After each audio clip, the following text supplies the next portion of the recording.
Pak, dengan termasuk tema tadi ya orang toksik yang bisa jadi menteri, boleh dijelaskan Pak maksud dari tema tersebut menurut Bapak? Jadi sebetulnya ini kan adalah himbauan atau saran masukan dari Pak Luhut kepada Pak Prabowo. Jadi kalau saya memaknainya tadi itu adalah bahwa Pak Luhut dan Pak Prabowo itu sudah kenal lama. Jadi karena itu sebagai orang yang sudah kenal lama atau bahkan di lingkungan militer kan ada senior ada junior nih. Jadi seniornya kan Pak Luhut. Sebagai senior dia mengingatkan hati-hati. Jadi jangan sampai orang-orang yang bermasalah ya katakanlah yang bisa membawa racun di dalam pemerintahan itu malah diakomodir dan dimasukkan ke dalam. Jadi itu nanti bisa mengganggu program-program dan agenda-agenda pembangunan yang akan dilanjutkan oleh Pak Prabowo dan Gibran gitu loh. Jadi saya kira hal itu ya sesuatu yang sangat umum dan boleh-boleh saja disampaikan bukan hanya oleh Pak Luhut. Siapa saja boleh untuk menyampaikan pendapat, gagasan dan juga pikiran-pikiran itu. Nah kebetulan saja Pak Luhut ini kan orang yang sedang ada di pemerintahan, jadi mungkin menjadi sorotan khusus dari banyak pihak itu. Jadi saya kira itu poinnya. Lalu indikator toksik dalam hal ini menurut Bapak apa? Ya saya tidak tahu persis ya apa yang dimaksudkan dengan toksik itu oleh Pak Luhut, tetapi secara umum ya orang-orang yang membawa masalah atau orang-orang yang potensial bermasalah atau orang-orang yang mungkin ingin memanfaatkan pembentukan struktur kabinet dan pemerintahan ke depan itu untuk kepentingan sekelompok orang-orang tertentu yang tujuannya tidak baik. Jadi kalau definisinya secara umum menurut saya itu tadi kalau siapa saja orang itu ya mungkin ini juga perlu tafsir khusus ya. Yang tahu ya Pak Luhut, ya kita tanya sama Pak Luhut siapa yang dia maksud gitu.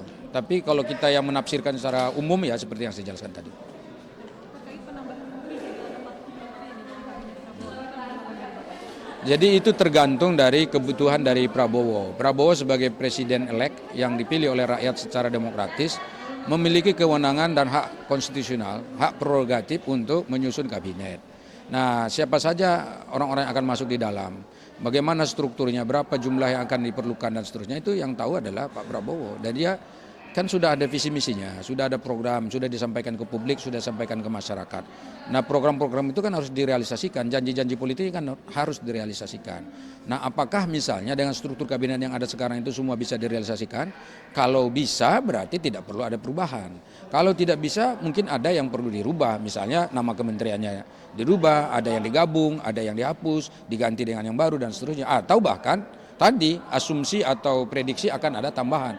Nah itu diserahkan dulu ke Pak Prabowo seperti apa, nanti baru kita lihat bagaimana mekanisme dan solusinya sehingga nanti itu bisa diwujudkan. Tetapi ingat bahwa apapun nanti yang akan diputuskan itu harus tetap sesuai dengan koridor aturan perundang-undangan yang berlaku sehingga semuanya tetap berjalan dalam konteks negara kita sebagai negara demokrasi. Tapi kalau dari Bapak sendiri setuju nggak sih dengan adanya penambahan menteri? Kita tetap akan loyal dan konsisten mendukung Pak Prabowo. Jika Pak Prabowo mengatakan dia membutuhkan itu ya kita akan lihat rasionalisasinya seperti apa.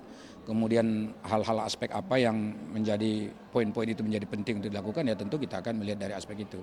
Dan tentu kalaupun ada perubahan saya yakin Pak Prabowo akan membicarakan hal ini di tingkat koalisi sehingga putusan itu menjadi resmi putusannya koalisi dan partai-partai pendukung. Jadi karena itu bukan pendapat pribadi dan sesuka hati tapi juga adalah dalam konteks bagaimana semuanya dilibatkan secara partisipatoris ya dengan melibatkan terutama ya partai-partai yang selama ini mendukung dan berada di belakang Pak Prabowo.